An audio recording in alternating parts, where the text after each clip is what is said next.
واللہ ما طلعت شمس ولا غربت. حلیمہ سعدیہ بھی کتنی مقدر والی ہے. اس پر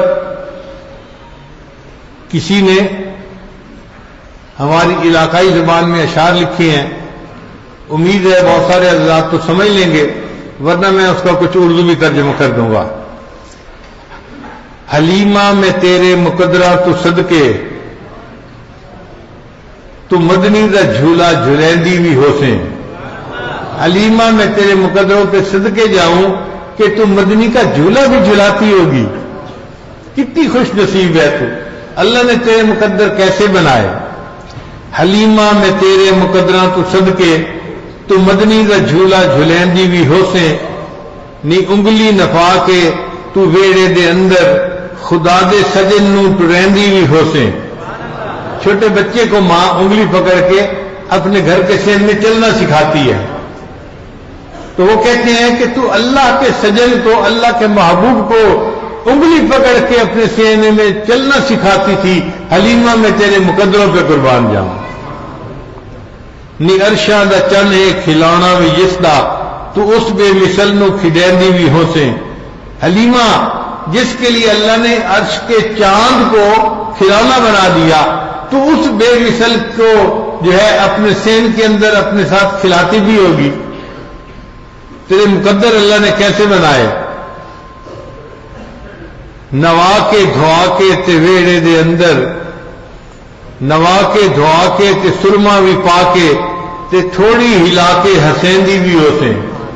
ہمارے ہاں جب چھوٹے بچے کو ماں نہلاتی ہے نا، پھر اس کو سرما ڈالتی ہے، اس کے بال سنوارتی ہے، کپڑے پہناتی ہے، تو ماں خود محبت کی نظر سے دیکھ رہی ہوتی ہے. ماں کی اپنی نظر لگ جاتی ہے بچے کو، تو مائیں ڈرتی ہیں کہ بچے کو نظر نہ لگ جائے، تو وہ پھر اس کو ہلاتی ہیں اس کی تھوڑی پکڑ کے کہ بچہ ذرا ہنس کے دکھا تاکہ نظر اتر جائے. یہ ایک عادت بنی ہوئی ہے. تو اس کی طرف شاعر نے اشارہ کیا کہ حلیمہ تو اس بچے کو نہلاتی ہوگی، کپڑے پہناتی ہوگی، سرما ڈالتی ہوگی، اور پھر اتنے خوبصورت بچے کو تو کہتی ہوگی ذرا ہنس کے دکھا، تو تجھے ان کے حسن کے دیکھنے کا کتنا مزہ آتا ہوگا. زمانے دی تتیاں ہواواں دے کولوں، نبوت کے پھل نو لکیندی بھی ہوسیں. اور زمانے کی گرم ہواؤں سے نبوت کے اس پھل کو تو بچاتی بھی ہوگی. تو کتنی خوش نصیب ہے. کدی نال تیرے نزاکت سونا، اور رشدہ بھی ہوسیں منیندی بھی ہوسیں. یہ چھوٹے بچے کبھی کبھی اپنی ماں سے انداز میں روٹھ جاتے ہیں، تو ان کی مائیں ان کو مناتی ہیں، بیٹا اماں سے روٹھا نہیں کرتے، بیٹا کیوں خفا ہو گئے اپنی اماں سے، کیوں نہیں بات مان رہے، کیوں نہیں بات سن رہے، کیوں نہیں ریسپونڈ کر رہے. تو مائیں اپنے بچے کو مناتی ہیں. تو شاعر کہتا ہے حلیمہ سعدیہ تو کتنی خوش نصیب ہے.